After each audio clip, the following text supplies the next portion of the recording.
Hello people, welcome back into this channel, and today I want to share the tutorial how to make your photo look a little bit brighter compared to your first timer captured the picture.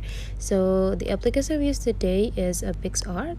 We just need to open the Picsart, and after that choose which photo that you want to edit to.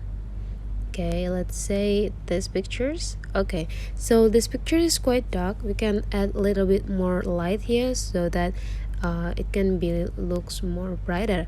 So the things we can do is just take a look on this bottom line here. There are a lot of features that we can choose. We just need to go into the tools, and now please go into adjust. Now you can adjusting everything related into this photo, from the brightness, the contrast, clarity, and many more. So mostly to drag this point into the right side will adding more light, but drag this point into the left side will decreasing the light of the photos. Let's try. Since we want to make it brighter, let's drag it into the right side.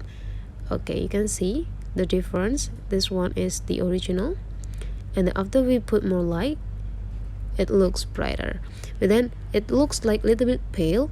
So let's increasing the contrast. The contrast is just the same, so if you drag into the right side, it will give high contrast compared to the left side. Okay, and after you're done editing, you just need to click apply in this right upper corner, and after you're done, you just need to download it, and this picture is already saved into your photos. That's all the way how you add bright into the photo by Picsart. If you find out this video is really useful for you, don't forget to subscribe into this channel.